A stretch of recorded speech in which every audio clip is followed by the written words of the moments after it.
तो अब हम देखेंगे वर्किंग ऑफ जेफिट। फिर से हमने एन चैनल लिया है, तो ये आपका एन चैनल हो गया। इसमें मैंने दोनों तरफ पी की डोपिंग कर दी है। तो जहाँ पे भी हमने डोपिंग किया है, ये वाला टर्मिनल क्या होता है आपका गेट, एक ड्रेन हो गया और एक सोर्स हो गया, राइट।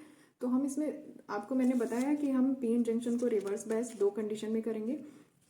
एक बार हमने क्या किया था कि हमने गेट को, देखो अब एक बार हमने क्या किया कि जो पी वाला टर्मिनल है उसको हमने जीरो पे रख दिया और एन वाले को हमने पॉजिटिव वोल्टेज दे दिया। इस तरह से भी रिवर्स बायस होगा। और जब हम दूसरा तरीका क्या है कि हमने जो पी को है उसको नेगेटिव कर दिया है, एन को तो हमें पॉजिटिव देना है। सेम चीज़ अब आप देखो, ये आपका एक पी एन जंक्शन है, ये आपका पी एन जंक्शन है, ठीक है। तो इसका कुछ ना कुछ ये डिप्लीशन लेयर होगा, जंक्शन है तो ये डिप्लीशन लेयर है स्टार्टिंग में, ये इसकी विड्थ है, ओके।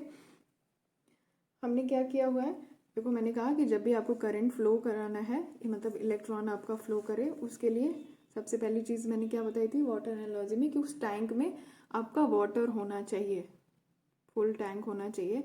तो उस सेम चीज़ आपको इलेक्ट्रॉन को फ्लो कराने के लिए सबसे पहली चीज़ आपको क्या चाहिए कि यहाँ पे वोल्टेज अप्लाई होना चाहिए ड्रेन और सोर्स के बीच।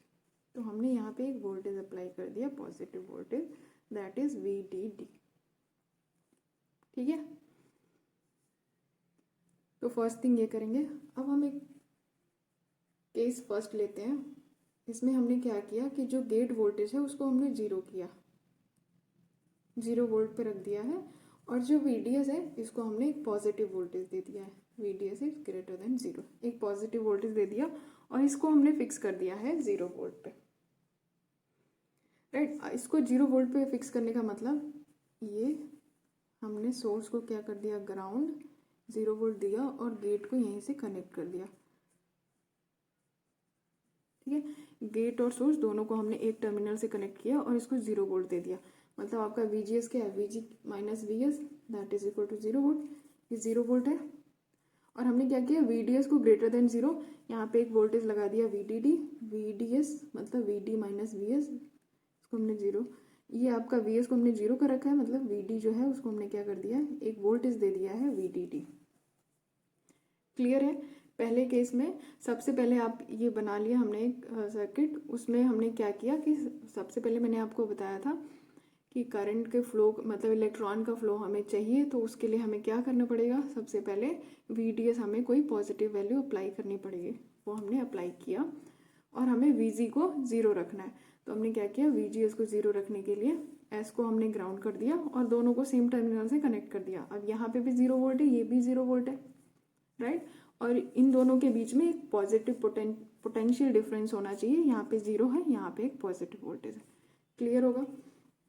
अब देखो क्या होगा, जब हमने अप्लाई कर दिया अब आपका सर्किट कंप्लीट। अब इसकी वजह से होगा क्या, अब यहाँ पे आपने एक पॉजिटिव वोल्टेज अप्लाई किया है, यहाँ पे 0 वोल्ट है, ये जंक्शन क्या चला जाएगा, रिवर्स बायस। सेम चीज़ यहाँ पे देखो, ये 0 वोल्ट जो है, क्योंकि ये दोनों सेम है ना, तो यहाँ पे 0 वोल्ट। अब यहाँ पे आपने एक पॉजिटिव वोल्टेज अप्लाई किया हुआ है, ये आपका 0 वोल्ट है, ये आपका कोई पॉजिटिव वोल्टेज है, लेट यहाँ पे हमने मान लिया कि ये 5 वोल्ट, दैट इज़ 5 वोल्ट। मैं समझाने के लिए आपको बता रही हूँ, ये 5 वोल्ट है, यहाँ पे 0 वोल्ट है, यहाँ पे 0 वोल्ट है, ये भी 0 वोल्ट है और ये 5 वोल्ट है। तो अब देखो आपका क्या होगा, P तो आपका 0 से कनेक्टेड है, लेकिन N वाला तो 5 से कनेक्टेड है, मतलब ये रिवर्स बायस हो गया। जो भी आपका P1 जंक्शन है, PN जंक्शन, वो रिवर्स बायस हो जाएगा। रिवर्स बायस होने की वजह से क्या होना चाहिए, जो विड्थ होनी चाहिए डिप्लीशन लेयर की, विड्थ ऑफ डिप्लीशन लेयर क्या होनी चाहिए, इंक्रीज होगी। जो आपकी ये विड्थ नॉर्मल स्टार्टिंग में थी वो ना होके ये क्या होनी चाहिए, इंक्रीज करनी चाहिए, राइट, दोनों साइड। अब ये देखो, आप इस पूरे चैनल में सेम वोल्टेज तो है नहीं, सेम वोल्टेज नहीं है ना, यहाँ पे 5 वोल्ट है, यहाँ पे ये सोर्स आपका 0 वोल्ट से ये 0 वोल्ट है, मतलब ये जो है आपका वोल्टेज इधर से इधर जाएंगे तो इंक्रीज कर रहा है, या फिर उल्टा कह लो, आप ड्रेन से सोर्स की तरफ आ रहे हो तो ये आपका वोल्टेज क्या हो रहा है, डिक्रीज हो रहा है। जो आपका एन चैनल है वो एक रजिस्टर, एन चैनल जो आपका है वो करंट का फ्लो या इलेक्ट्रॉन के फ्लो को अपोज कर रहा है, राइट। क्योंकि जब आपका डिप्लीशन लेयर आपका इंक्रीज हो जाएगा तो एन चैनल आपका कम हो जाएगा, फ्लो आपका कम होने लगेगा, राइट। तो जो यहाँ पे एन चैनल है, क्योंकि वोल्टेज यहाँ पे 5 वोल्ट है, यहाँ पे 0 वोल्ट है, पूरा एन चैनल ही है, मतलब ये किसकी तरह काम कर रहा है, रजिस्टर की तरह काम कर रहा है, क्योंकि कुछ ना कुछ ड्रॉप हो रहा है ना। अगर हम 5 वोल्ट से 0 वोल्ट पे आ रहे हैं मतलब यहाँ पे कुछ ड्रॉप हो रहा है, राइट। तो अगर हम देखें एन चैनल को एज अ रजिस्टर, ये रजिस्टर की तरह काम कर रहा है, यहाँ पे 0 वोल्ट है, ये आपका 5 वोल्ट है। ये रैंडम मैंने पांच मतलब अलग अलग वो में कर लिया है। अब आप देखो ये सबका रेजिस्टेंस सेम, टोटल रेजिस्टेंस क्या हो जाएगा 5R, राइट। 5R हो गया, मतलब इन सब में ड्रॉप कितना होगा, इक्वली ड्रॉप होगा। तो अगर आप देखो तो सब में कितने कितने वोल्ट का ड्रॉप होगा, 1 volt 1 volt 1 volt 1 volt, 5 volt drop हो जाएंगे, यहाँ पे 0 हो जाएगा, मतलब यहाँ पे 1 वोल्ट का ड्रॉप हो रहा है।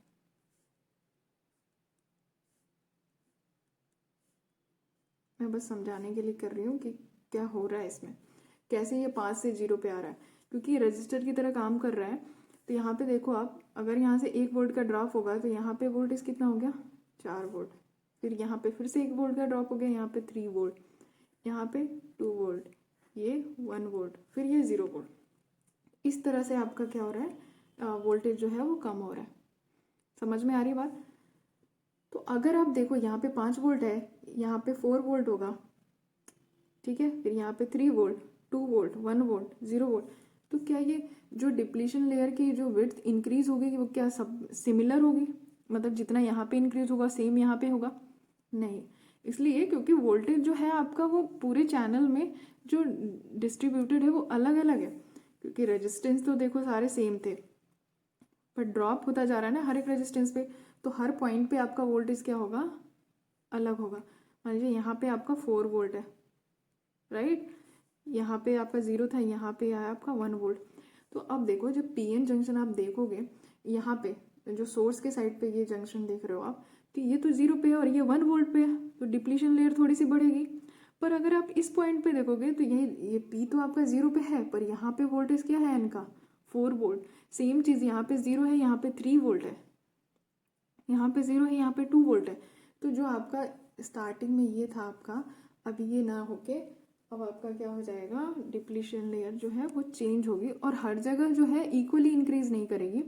अब आपका डिप्लीशन लेयर क्या होगा, यहाँ पे ज़्यादा होगा, फिर नेक्स्ट साइड उससे नीचे आएंगे थोड़ा कम थोड़ा कम थोड़ा कम,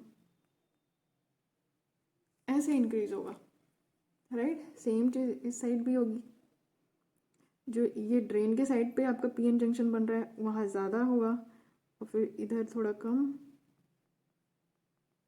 ऐसे ये होगा आपका depletion layer, right. Hope so आपको समझ में आ गया होगा मैं क्या कहना चाह रही हूँ, क्योंकि ये पूरा चैनल आपका रेजिस्टेंस की तरह ही काम कर रहा है, क्योंकि यहाँ पे ड्रॉप हो रहा है 5 वोल्ट से सीधे हम 0 वोल्ट पे आए, मतलब बीच में आपका रेजिस्टेंस लगा हुआ है। आप ये मतलब नहीं है कि यहाँ पे आप 5 ही वोल्ट लगाएं, आप 2 रेजिस्टेंस लगा के भी दिखा सकते हो, तब भी आपको डिफरेंस दिखेगा कि इस टर्मिनल पे और इस टर्मिनल पे डिफरेंस है वोल्टेज में, एन के चैनल के इस पॉइंट पे आपका वोल्टेज दूसरा होगा और इस पॉइंट पे वोल्टेज दूसरा होगा। और ऑब्वियस सी बात है कि चैनल 5 से 0 की तरफ आ रहा है तो यहाँ ज़्यादा वोल्टेज है और यहाँ पे कम वोल्टेज है, क्योंकि डिक्रीज हो रहा है वोल्टेज। तो एन और पी में यहाँ का डिफरेंस ज़्यादा है, रिवर्स बायस है ना, ज़्यादा है, तो यहाँ पे डिप्लीशन लेयर ज़्यादा आपकी होगी और यहाँ पे कम है तो यहाँ पे कम एक्सटेंड करेगी। तो ये हो गया आपका डिप्लीशन लेयर। ओके, समझ में आ गया। तो एक पॉइंट ऐसा आ सकता है, और यहाँ पे देखो आप, यहाँ से तो करंट, क्योंकि आपके इलेक्ट्रॉन यहाँ से फ्लो हो रहा है, ये इलेक्ट्रॉन है, करंट आपका ये है ड्रेन टू सोर्स, इससे करंट क्या होगी, आई जी की वैल्यू क्या होगी 0, क्योंकि ये तो रिवर्स बायस है, यहाँ से कोई करंट ही नहीं फ्लो होगा पीएन जंक्शन से, राइट। तो ये आपको समझ में आ गया कि जब भी हम ये जी को हमने यहाँ पे 0 का रखा है, पर वी डी एस क्या है, वी डी एस की जो वैल्यू है उसको आप देखो, अगर हम यहाँ पे एक फिक्स वैल्यू पे मैंने अभी दिखाया, अगर हम ये वैल्यू इंक्रीज करते जाएंगे, ये मैंने फिक्स वैल्यू एक मान लिया था कि 5 वोल्ट है, तब ये सिचुएशन है, राइट। अगर हम इसको 6 वोल्ट कर देंगे, 7 वोल्ट कर दें, 8 वोल्ट कर दें, 10 वोल्ट कर दें, तो उस टाइम पे क्या होगा, जब हम VDS जो है इसको अगर हम इंक्रीज़ करते जाएंगे, जब हम VDS को इंक्रीज़ करेंगे तो उसकी वजह से क्या होगा, ये डिप्लीशन लेयर भी क्या होगी आपकी इंक्रीज़ करती जाएगी, क्योंकि आप कितना भी बढ़ाओगे तो यहाँ पे वोल्टेज ड्रॉप ज़्यादा ही होगा और यहाँ पे क्या होगा, कम होगा, राइट। समझ में आ रही है ये बात। तो जैसे जैसे हम VDS को इंक्रीज़ करते हैं, ये वाला वोल्टेज हम इंक्रीज़ करेंगे, इलेक्ट्रॉन को ज़्यादा अट्रैक्ट करेगा, इलेक्ट्रॉन ज़्यादा फ्लो होगा, मतलब आपकी ID की वैल्यू क्या होगी, ज़्यादा फ्लो होगी। तो जब हम VDS को इंक्रीज़ करते हैं तो आपका ID भी क्या होगा, इंक्रीज़ होगा, क्योंकि यहाँ से देखो ना आप, ये पॉजिटिव वोल्टेज लगा हुआ है ना, तो N चैनल है ये, N से ये इलेक्ट्रॉन को क्या ज़्यादा अट्रैक्ट करेगा, जितना स्ट्रॉन्ग पॉजिटिव वोल्टेज उतना ज़्यादा इलेक्ट्रॉन ज़्यादा से ज़्यादा अट्रैक्ट होंगे, ज़्यादा इलेक्ट्रॉन अट्रैक्ट होंगे मतलब करंट आपकी ज़्यादा फ्लो हो रही है, बस अपोजिट डायरेक्शन में फ्लो होती है, इलेक्ट्रॉन के अपोजिट डायरेक्शन में, तो ID आपका क्या होगा, इंक्रीज़ होगा। पर एक चीज़ देखो आप कि VD को हम बहुत ज़्यादा इंक्रीज़ कर दें, क्योंकि हर बार हम इंक्रीज़ कर रहे हैं, तो आपका डिप्लीशन लेयर क्या होगा, बढ़ता जाएगा बढ़ता जाएगा बढ़ता जाएगा। तो एक टाइम ऐसा आएगा जब ये दोनों डिप्लीशन लेयर क्या करेंगे, एक दूसरे को टच कर जाएंगे, और VD की वैल्यू जब हम बढ़ाते जाएंगे तो जिस वैल्यू के लिए ये दोनों टच करेंगे उसको हम बोलते हैं पिंच ऑफ वोल्टेज, राइट। उस सिचुएशन को ही हम पिंच ऑफ बोलते हैं, पिंच ऑफ बोलते हैं, जब आपके दोनों डिप्लीशन लेयर क्या हो जाएंगे, एक दूसरे से पिंच हो जाएंगे, मतलब ऐसे टच हो जाएंगे, इसी को हम, इस कंडीशन को हम बोलेंगे पिंच ऑफ। मतलब हम VDS जब हम इंक्रीज़ कर रहे हैं, ID इंक्रीज़ कर रहा है, ID इंक्रीज़ हो रहा है, पर एक सिचुएशन ऐसी ही आएगी जब हम VDS को इंक्रीज़ करते जाएंगे, तो आपकी क्या होगी, डिप्लीशन लेयर जो होंगी, डिप्लीशन लेयर्स क्या कर जाएंगे, टच कर जाएंगे।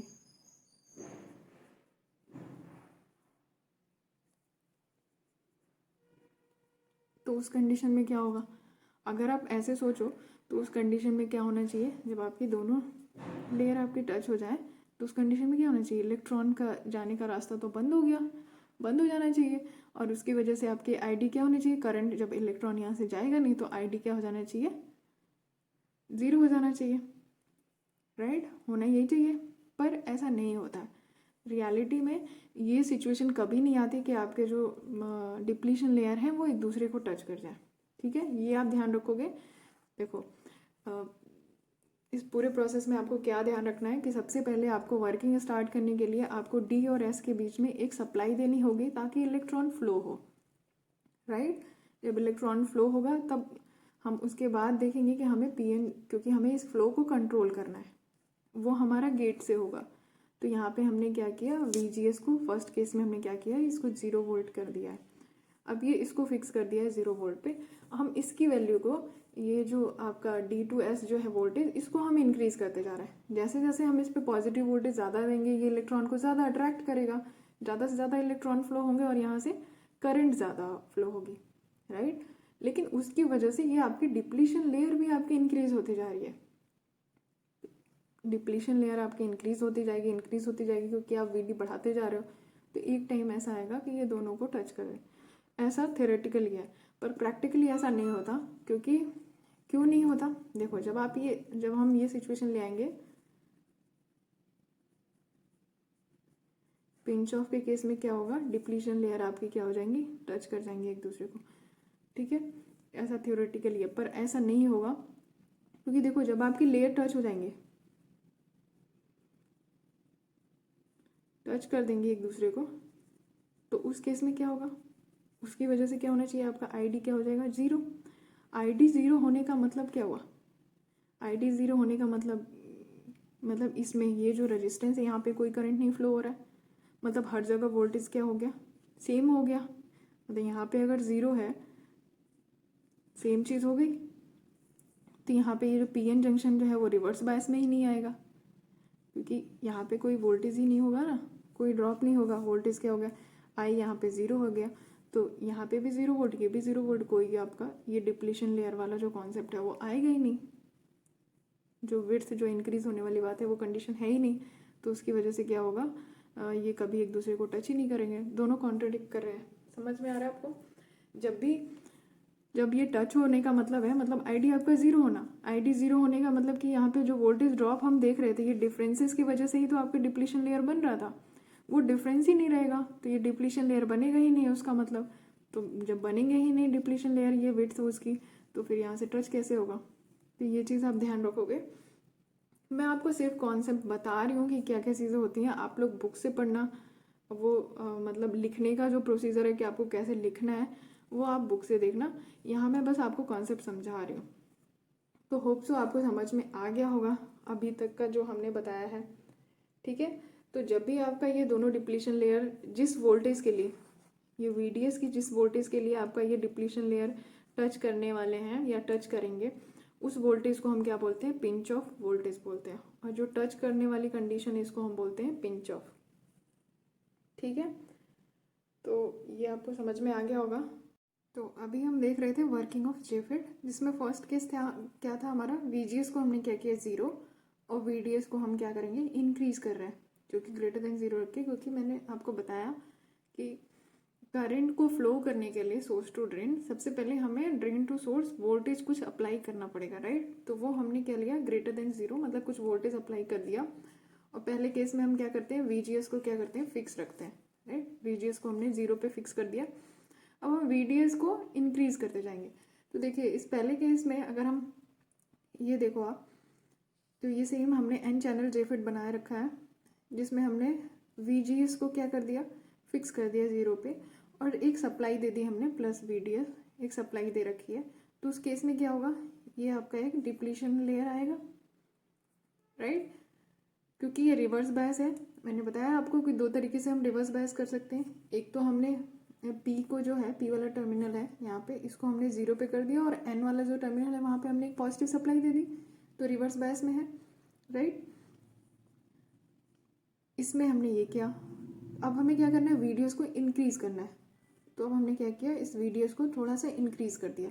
जब हमने VDS को इंक्रीज कर दिया तो उस टाइम पे हमारा क्या होगा, यहाँ पे वोल्टेज जो हमने पिछली क्लास में मैंने आपको समझाया हुआ है, यहाँ पे बस डायग्राम बनाया है मैंने, जिससे आपको वो चीज़ रिकॉल करा रही हूँ। तो उसमें मैंने आपको बताया था जब हम VDS को इंक्रीज करेंगे, और हमने आपको एक एग्जाम्पल देकर समझाया, ये 5 वोल्ट है, ये 0 वोल्ट, तो यहाँ पे कैसे डिस्ट्रीब्यूटेड है वोल्टेज चैनल के बीच में। ड्रेन के साइड पे वोल्टेज आपका ज़्यादा है और सोर्स के साइड पे वोल्टेज कम है, तो उसी के अकॉर्डिंग ये PN जंक्शन में जो डिप्लीशन लेयर है यहाँ पे ज़्यादा आपकी इसकी विड्थ बढ़ेगी और इस साइड कम होगी, राइट। अब हमने क्या किया, VDS को और इंक्रीज़ किया। VDS को इतना इंक्रीज़ किया है हमने कि ये क्या हो गया, ये जो डिप्लीशन विड्थ थी ये क्या हो गया, एक दूसरे को टच कर गया। ये जो पॉइंट है जो टच कर रहा है आपका डिप्लीशन लेयर, इसी को हम बोलते हैं पिंच ऑफ। और जिस VDS की वैल्यू के लिए इस VDS को हमने कहाँ तक बढ़ाया है, उस जिस वैल्यू पे ये टच हुआ है उसको हम क्या बोलते हैं, पिंच ऑफ वोल्टेज, जिसको हम क्या करते हैं VP से डिनोट करते हैं, VP pinch of voltage, okay. VP से हम उसे डिनोट करेंगे। तो अब मैं आपको ये बताना चाह रही हूँ कि जब हमने ये केस फर्स्ट में पहला वाला जो सिचुएशन था, जब हमने VGS को 0 रखा है और VDS को हमने क्या किया कि कोई पॉजिटिव वैल्यू दे रखी है, तो उस टाइम पे अगर हम ID वर्सेस VDS देखेंगे, क्योंकि VGS हमारा 0 है तो हम सिर्फ ID और VDS को ही देख रहे हैं कि ID हमारा कैसे चेंज हो रहा है VDS के अकॉर्डिंग। तो VGS हमारा 0 है, अगर हम VDS को थोड़ा सा भी इंक्रीज़ करेंगे तो ID हमारा क्या होगा, इंक्रीज़ होगा। मतलब लीनियर रिलेशन है ID और VDS में इस टाइम पे क्या है, लीनियर रिलेशन। अगर हम VDS को इंक्रीज़ करेंगे ID हमारा इंक्रीज़ होगा। ये A इसके लिए था। जब हम ये वाली सिचुएशन पे आएंगे, सेकेंड वाली सिचुएशन, उस केस में ID और VDS में क्या रिलेशन होगा, सबसे पहले तो हम ये वाला केस आए थे।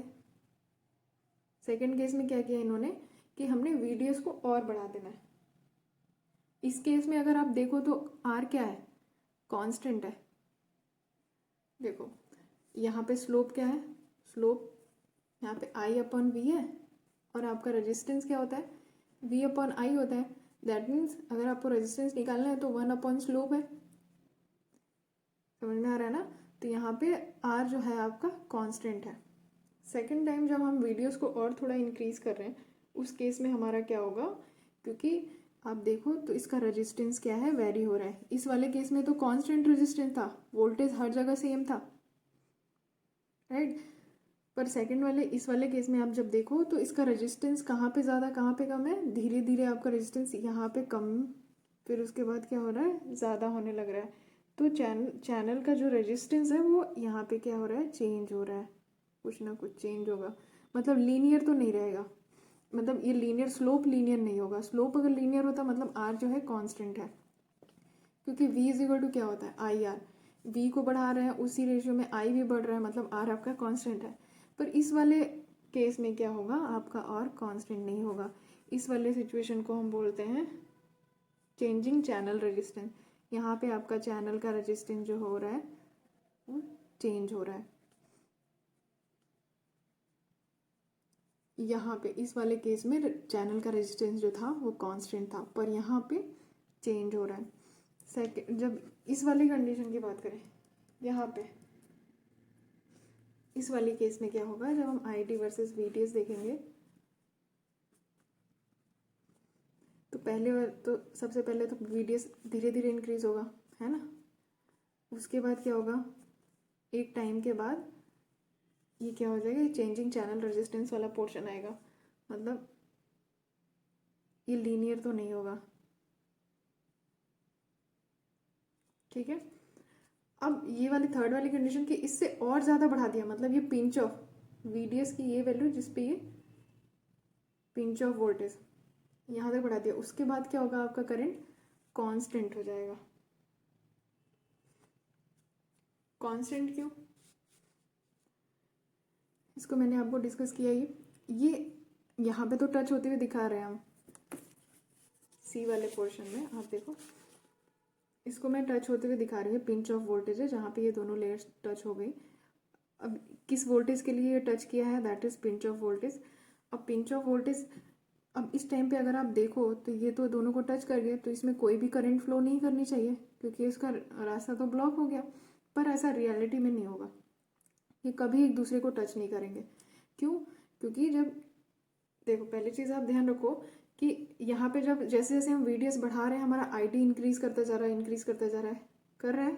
इस वाले केस में भी इंक्रीज ही हो रहा है। इस वाले केस में था कि लीनियर रिलेशन था, जितना वी इंक्रीज कर रहा था उतना आई, पर यहाँ पे लीनियर रिलेशन नहीं है, पर इसमें भी इंक्रीज कर रहा है।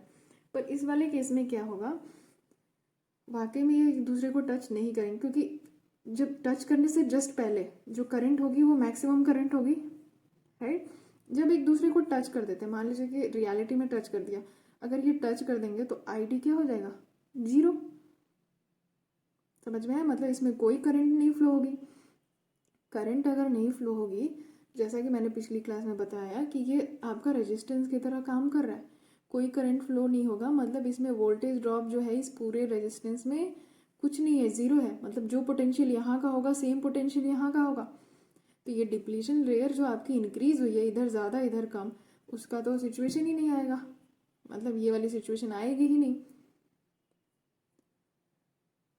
तो इसलिए मैं कह रही हूँ कि यहाँ पे एक्चुअली में ये प्रैक्टिकल में ये टच नहीं होता है, और आपकी करंट क्या होती है, एक मैक्सिमम करंट पे आके ये सैचुरेट, मतलब जो करंट है उसके बाद अब आप कितना भी वीडीएस बढ़ा दो ये क्या होगा, इंक्रीज नहीं करेगा ना, आपकी आई जो है वो कांस्टेंट ही रहेगी। इस मैक्सिमम वैल्यू को हम क्या बोलते हैं, ये जो करंट की वैल्यू होगी इस पिंच ऑफ वोल्टेज के बाद जो आपका कांस्टेंट करंट आ रहा है, इसको हम बोलते हैं IDSS। ये मैक्सिमम ड्रेन करंट होती है। IDSS क्या है, मैक्सिमम ड्रेन करंट। अब देखो इस VDS की भी एक वैल्यू है, मतलब कि इतने लिमिट तक आप बढ़ा सकते हो, उससे ज़्यादा आप बढ़ाओगे तो आपका ट्रांजिस्टर क्या हो जाएगा, बर्स्ट आउट हो जाएगा। तो एक वैल्यू, एक पर्टिकुलर वैल्यू के बाद आप बढ़ा नहीं सकते, उसके बाद क्या हो जाएगी, आपकी करंट जो है वो अचानक से बहुत ज़्यादा बढ़ जाएगी। इस वाली सिचुएशन को हम बोलेंगे ब्रेकडाउन। और ये जिस वैल्यू पे होगा VDS की जिस वैल्यू पे, उसको हम लिख देते हैं VDS मैक्स। ये VDS की मैक्सिमम वैल्यू है, उसके बाद अगर आपने बढ़ा दिया तो ये ब्रेक डाउन हो जाएगा। इतना समझ में आया आपको? अब अगर हम बात करें तो आप देखो कि